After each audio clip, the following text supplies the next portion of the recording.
Today, we have a guest with us who's going to share this story in his own words. With real emotions, no filters, just the truth as it happened. Welcome to the podcast. His mother called him in pain, but his wife said, "She's not my problem." That moment changed everything. Can you take us back to that moment when you got that call? Yeah. What exactly happened?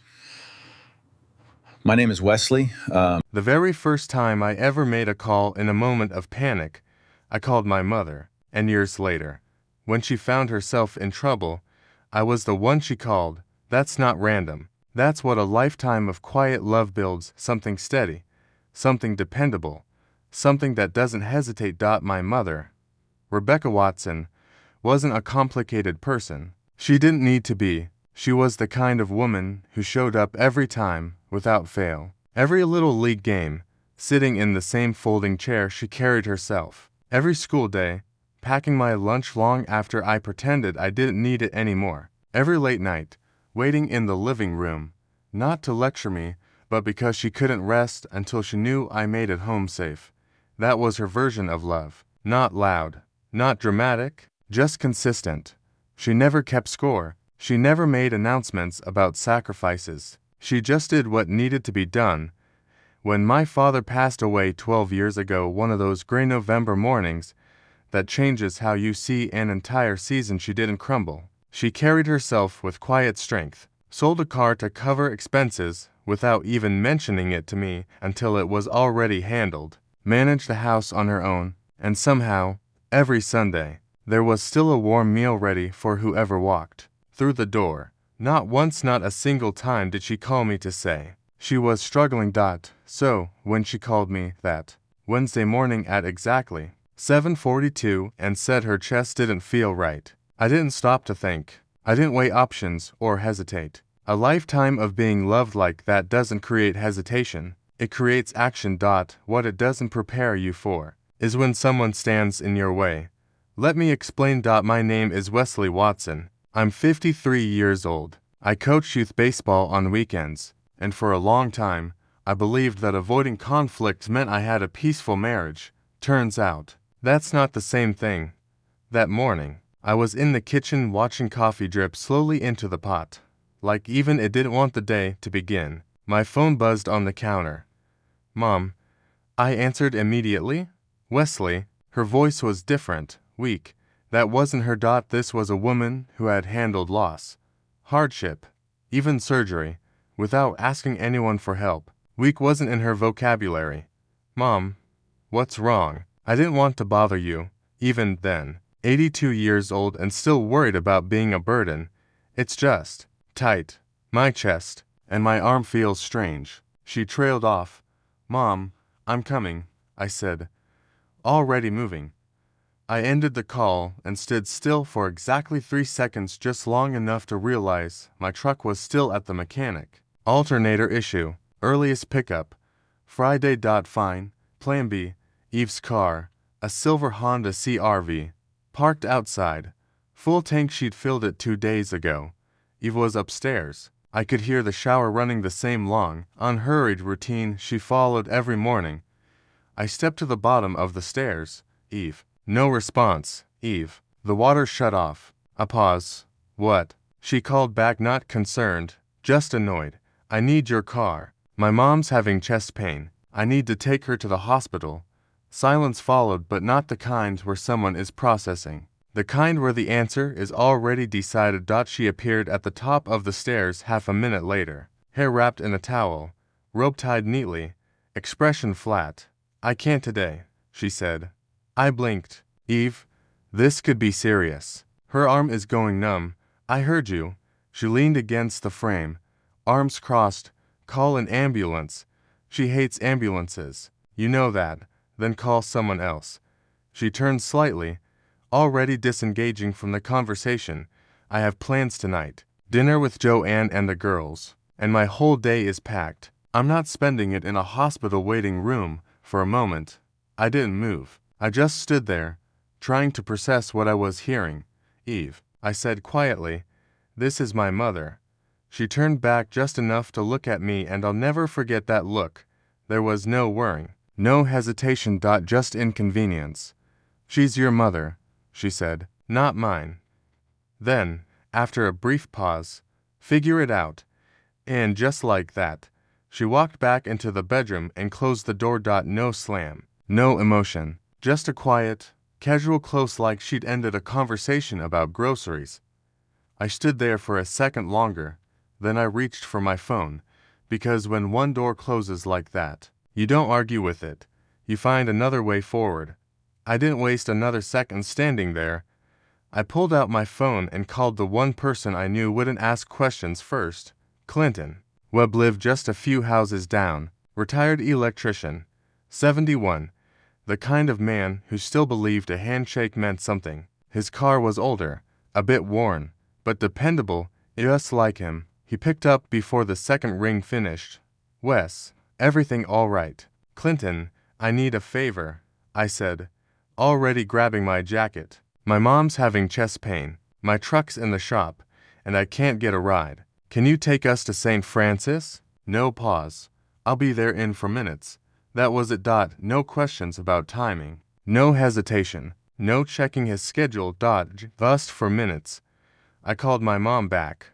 I'm on my way. Clinton's driving. Just unlock the door and sit down. Okay. Don't move around. Oh, Wesley, I really didn't want to. Mom, I said gently but firmly. Just sit. There was a small pause, then a soft exhale. All right, baby. Clinton pulled up in less than 4 minutes. I didn't even have time to check the clock twice. We drove straight to my mother's house, helped her into the car, and then headed toward the hospital.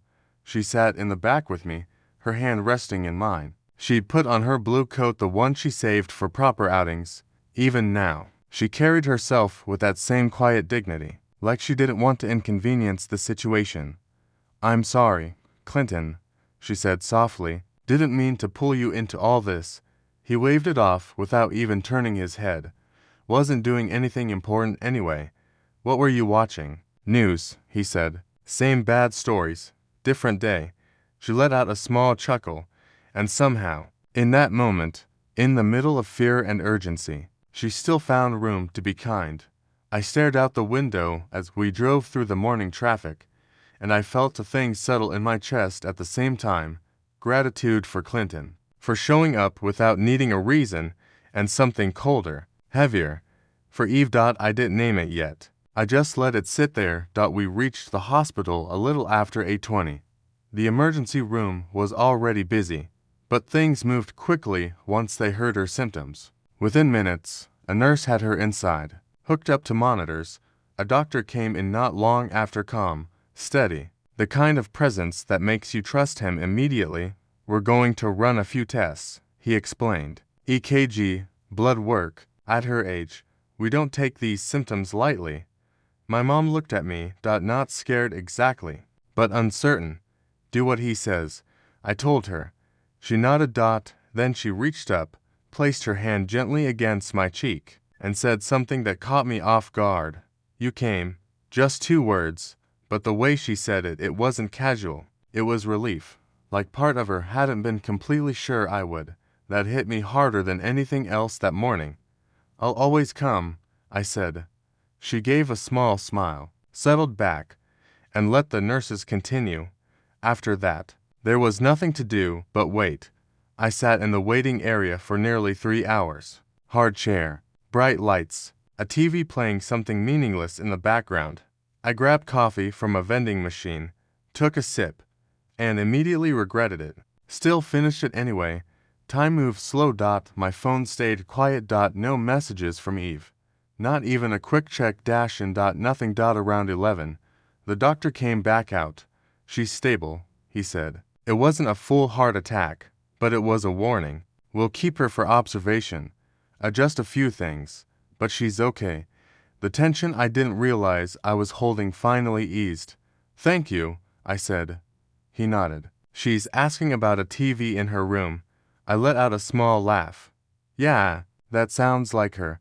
I called Clinton, who had stayed parked outside the entire time. She's okay, I told him.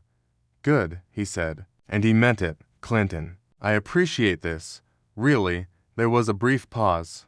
Wes, he said, that's what people are supposed to do.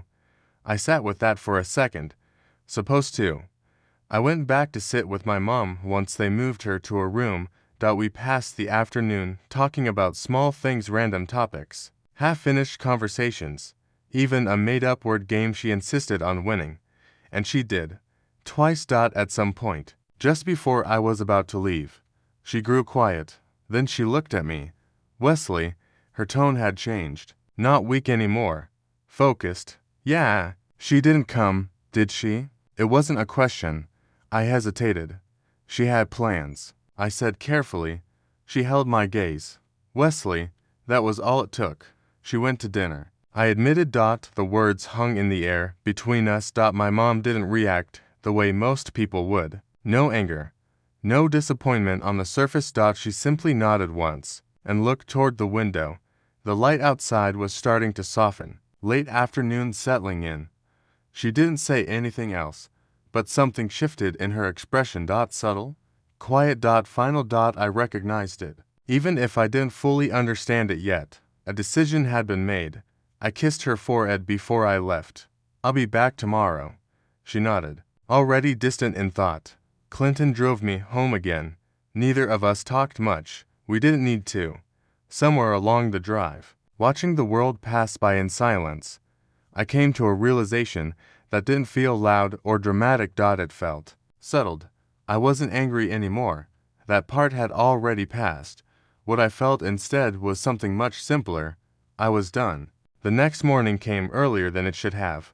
I woke up before my alarm, staring at the ceiling like sleep had simply given up on trying again. There was a weight in my chest, not heavy enough to call pain, but enough to remind me something had changed. Eve was still asleep beside me, calm, unaware, breathing like nothing in the world had shifted, but everything had. I got up quietly, went downstairs, and started coffee. The machine was louder than usual, or maybe I was just more aware of it. The house felt different in a way I couldn't explain yet. Not broken, not chaotic. Just MISALIGNED. My phone sat on the counter. No messages from the hospital. That meant one thing. Mom was still stable. Good. But there was something else waiting. I flipped the phone over. Missed calls. A lot of them. Eve. I didn't open them. Not yet. I sat at the kitchen table, coffee cooling in front of me, thinking about the previous day, about my mother lying in that hospital bed, about her voice when she said, "You came." Those two words kept replaying in my head, not because they were emotional, but because of what they revealed. A lifetime of consistency had made her expect nothing less than presence, and somehow, that felt like the highest standard a person could ever reach. Eve came downstairs a little later, hair loose, robe tied loosely, still half in her routine. She glanced at me. "You made coffee," she said. "Every day," I replied. She didn't smile, just poured herself a cup and leaned against the counter. For a moment, neither of us spoke. Then she finally did. "How is your mother?" The question sounded delayed, like it arrived late to the situation. "She's stable," I said. "They're keeping her under observation." A nod. Another pause. Then she said it. I didn't know it was serious like that. I looked at her. Really looked. There was something careful in her tone now, like she was trying to step around something fragile without breaking it further. "You knew enough," I said quietly. She shifted slightly. "Wesley, I had a full day planned. I didn't realize." "You didn't realize she was in pain?" I asked. Silence. She exhaled. "I didn't realize it was urgent." That word. Urgent. Like urgency is what decides human response. I set my mug down. "Eve," I said calmly. She was having chest pain and numbness in her arm. "There's no version of that isn't urgent." She looked away for a moment, then back at me. "I thought an ambulance." "She doesn't trust ambulances." I interrupted. "You know that." Another pause. "I had responsibilities," she said finally. "Dinner. Work. I can't just drop everything." That sentence landed heavier than the rest, because that was the truth, not confusion, not misunderstanding, a choice. I nodded slightly. "I understand," I said. And I did. That was the part that surprised me. I actually understood it now. Not emotionally. Logically. that was who she was, and that was what I had ignored for too long. I stood up, picked up my cup, and rinsed it in the sink. I'm going to see her again today, I said. Eve watched me. Wesley, I didn't respond. I grabbed my jacket. That was the end of the conversation. Clinton was already outside when I stepped out. He didn't ask anything this time, just nodded once and pulled the car into gear. We drove in silence. But this silence wasn't heavy like before. It was clearer, more defined, like something inside me had already moved on, even if the rest of my life hadn't caught up yet. At the hospital, my mother was sitting up in bed, reading, glasses on, crossword puzzle open, like nothing in the world had happened. She looked up as I walked in. 7 letters, she said immediately. Betrayal. I stopped. She didn't look up. Or was it betrayal? I can never tell with these things. I laughed before I could stop myself. That feels specific, I said. She smiled faintly. It's for the puzzle, Wesley, not your life. But we both knew what it meant anyway. I sat down beside her. How are you feeling? I asked. She shrugged lightly. Better than yesterday. Worse than next week, probably. That was her way of saying she was fine. We talked for a while, small things. Nothing heavy. She was sharp again, fully herself, making jokes, correcting me on trivial things like she always had. At some point, she closed the puzzle book and set it aside. Then she looked at me. Really looked. Wesley, she said softly. I already knew the tone. Yeah, Mom. She didn't come. I didn't answer immediately, because now it wasn't a question anymore. It was a fact. I know, I said. She nodded slowly. Not angry, not emotional. Just aware. Then, she said something I didn't expect. I've been thinking. I stayed quiet. I want to call my lawyer today. That shifted something in the room. Not panic. Not surprised. Just wait. Mom, Wesley, she interrupted gently. Don't. So I stopped. She continued. I've spent my life building things carefully. Your father and I worked for everything we had. I wanted to go where it's respected. Her voice was steady. No bitterness. Just clarity. I looked at her for a long moment, and for the first time, I realized something I hadn't seen before. This wasn't about anger. It was about alignment. About recognizing who shows up and who does, and single quotes T. Outside the hospital, sounds continued. Machines, footsteps, distant conversations. Inside that room, everything felt still. Finally, I nodded. Okay, I said. And I meant it. She reached over and squeezed my hand once. Good, she said. Then she smiled lightly. Now go get me something that doesn't taste like regret from that cafeteria. And just like that, the moment passed, but something permanent had already started.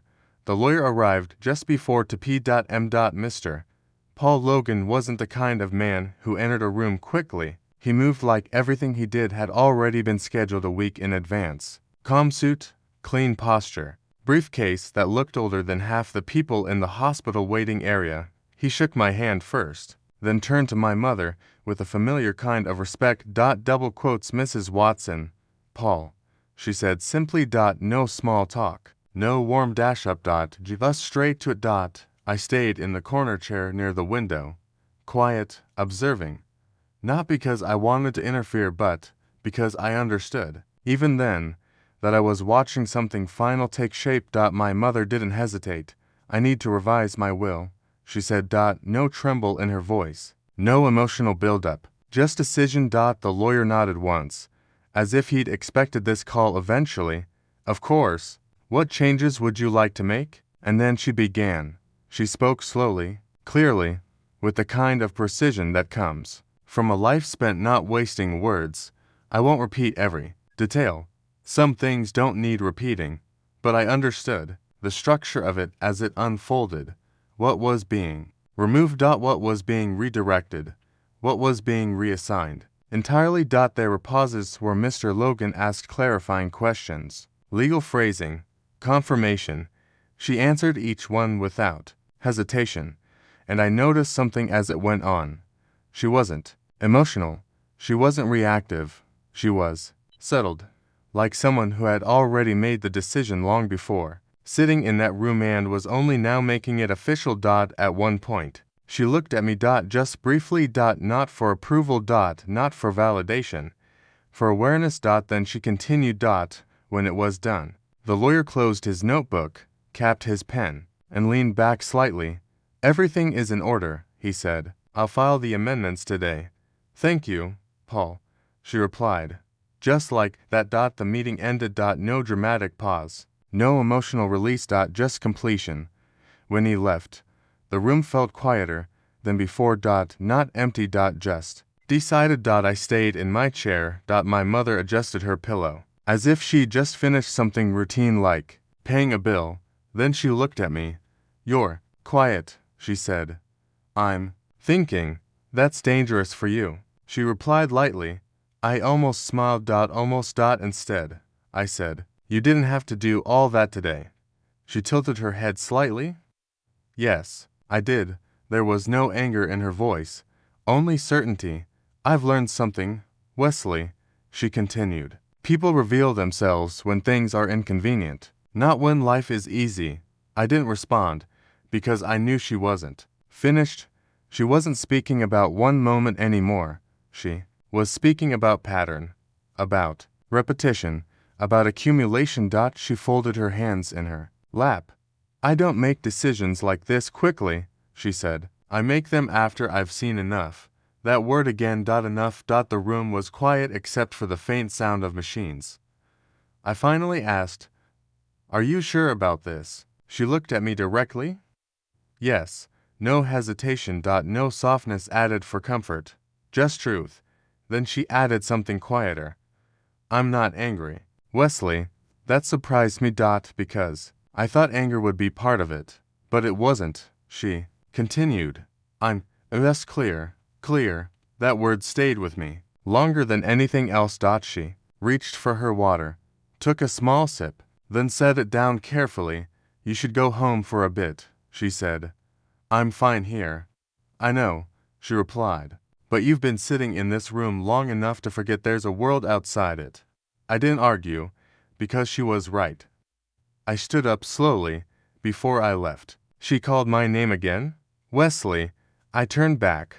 Yes. Her expression softened just slightly, not emotionally, but humanly. "Don't confuse loyalty with obligation," she said. I held her gaze for a moment, then I nodded once. "I won't," and for the first time in days, I actually meant it in a way that felt permanent. I left the hospital just before evening. Clinton was waiting outside again, like he had been part of the building itself. He didn't ask questions. He just opened the passenger door. We drove in silence for a while, but it wasn't the same silence as before. Before, it had been confusion. Now, it was understanding. At some point, I realized something simple but irreversible. My life had started separating into before and before the hospital.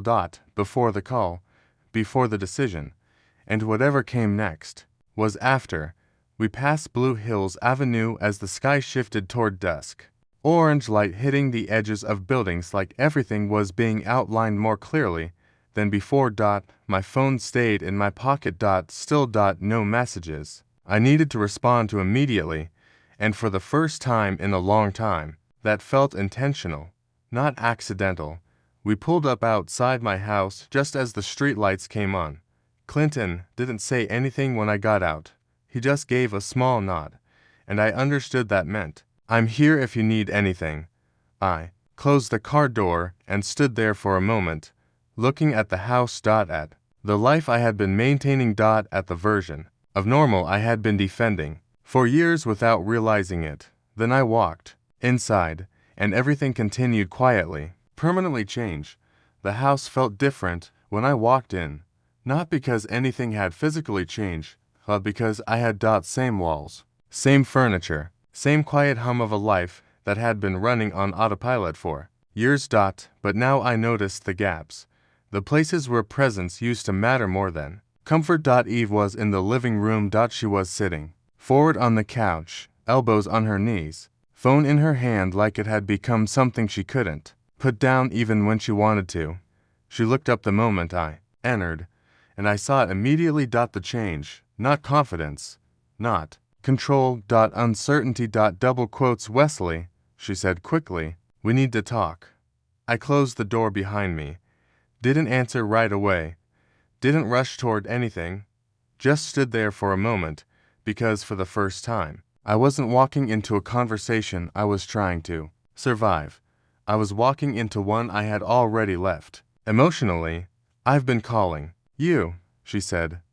I know. Her grip tightened slightly around the phone. I didn't understand what was happening, she added. About your mother? About the changes? About the will? I know what you didn't understand, I said calmly. That made her pause, because it wasn't an accusation.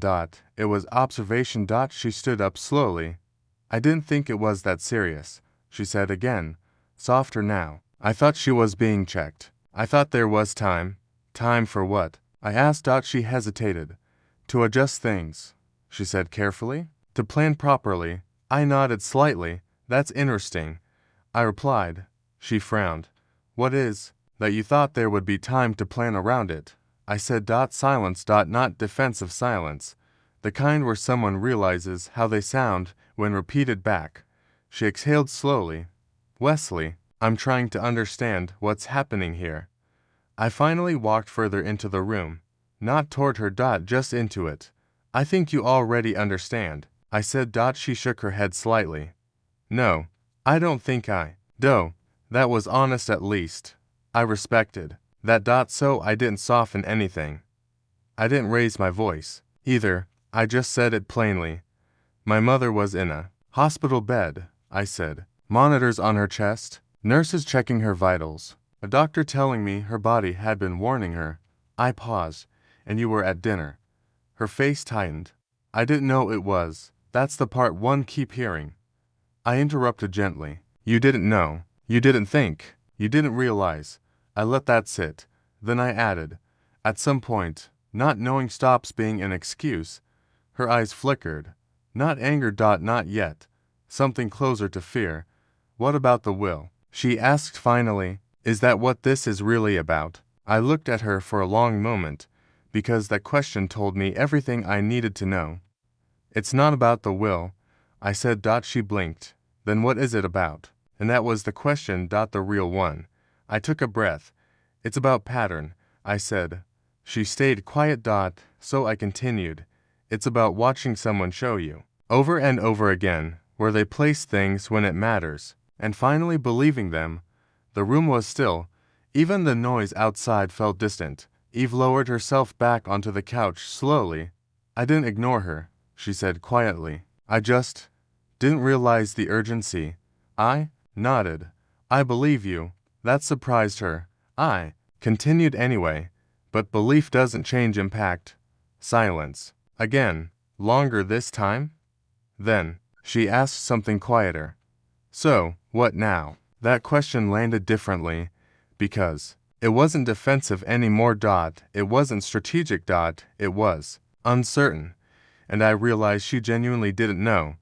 I looked around the room. At the space we had shared. At the version of a life that used to feel stable, and I felt something settle inside me. Not anger. Not chaos. Finality. I don't know what comes next for you, I said honestly. Then I added, but I know what comes next for me. She stood up again, this time slower. Wesley, I met her eyes, and I didn't harden my tone. That wasn't necessary anymore.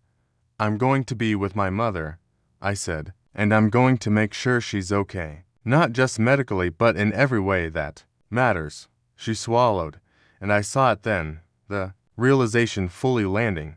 Not just about the will. Not just about the hospital. But about distance. About separation.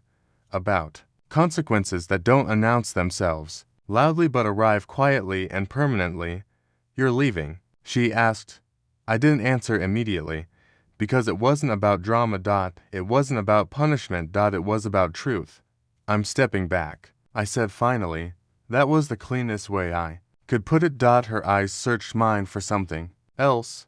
Anger, softening, reversal. But there was nothing left to negotiate with. Just Clarity. Dot. She nodded slowly, almost imperceptibly, like she understood that arguing would change nothing anymore. Okay, she said quietly. That was all. Dot. No breakdown. Dot. No shouting. Dot. Just acceptance of something that had already happened before the words were spoken. I picked up my keys from the counter, paused for a second, then looked at her once more, not with resentment, not with blame, just recognition. Dot. And then I said the only thing that still felt honest between us. Take care of yourself. She didn't respond, and I walked outside. The air was colder than I remembered. Dot. Sharper. Dot. More real. Clinton was already there again, leaning against his car. He saw my face and didn't ask a single question. He just opened the door. I got in. Dot. And for a while, neither of us spoke, because there was nothing left that needed explaining. The car pulled away slowly, and I watched my house disappear in the rearview mirror. Dot. Not with regret, not with anger, just understanding.